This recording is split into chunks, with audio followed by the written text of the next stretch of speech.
Hello, my friends, and welcome to day 18. Let's see what's in store for us today. Taking a look, we've been through 1, 19, 21. Those are coming up soon. 18, here we go. 18 today. Oh, it's a wonderful classic story. Today's story is The Princess and the Pea.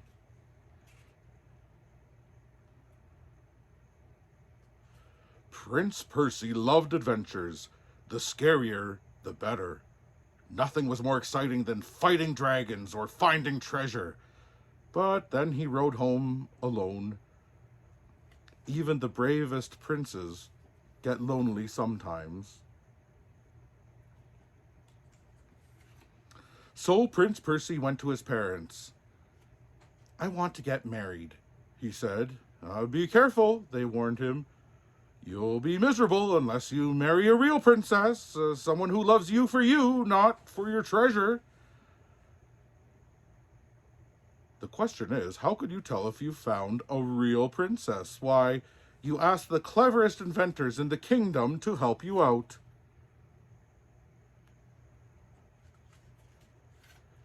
The inventors worked under swirling, curling clouds of smoke. Potions bubbled and lights twinkled as they tinkered away. Eventually, one jumped up. "Eureka! I've got it!" she cried. The inventor took Percy to the biggest, grandest, tallest room in the palace and stood by an enormous white sheet. The sheet was pulled back to reveal a bed, a very, very tall bed, with a tottering, teetering tower of mattresses. "Nothing escapes the notice of a real princess," explained the inventor. "If she can feel something tiny, like this little pea, through all those pillow-soft mattresses, she'll pass the real princess test."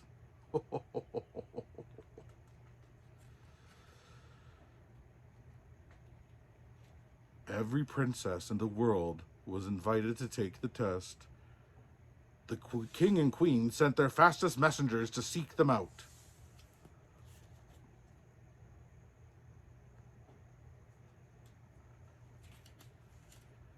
Within days, carriage after carriage pulled up. The palace became very lively indeed as it filled with princesses. They all pranced and they danced and they laughed and they larked, but they didn't seem very interested in Percy. One by one, the princesses took the test, and one by one they slept right through the night. When they woke up, no one mentioned a pea.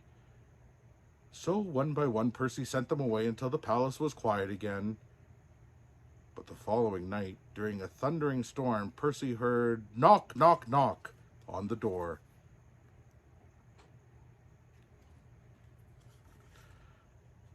Out of the rain stepped a shivering stranger. "May I shelter here tonight, please?" she pleaded. "Of course," Percy said to the dripping wet girl. "My palace is always open to those in need." They sat by the toasty warm fire, sharing adventure stories until Percy couldn't keep his eyes open. The next morning, Percy woke up beside the dying fire, all alone.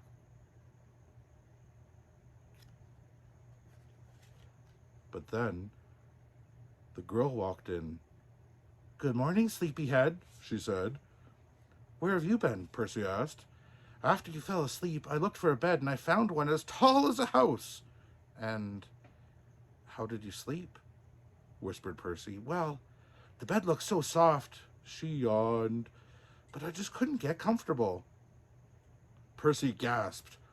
"Are you a real princess?" "Well, how did you know?"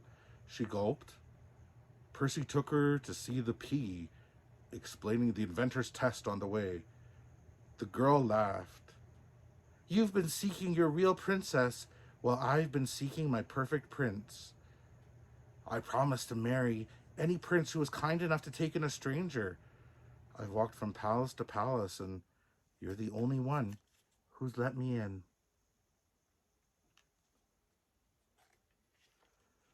They married to the sound of bells and birdsong, and so began the rest of their blissfully happy and adventurous life together. Years later, they opened a grand museum for the trinkets and treasures they had found. At its heart, they placed their lucky pea under a crystal dome. It may still be there today.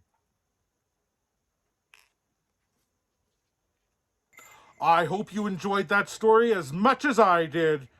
Join me tomorrow for another story time with Santa.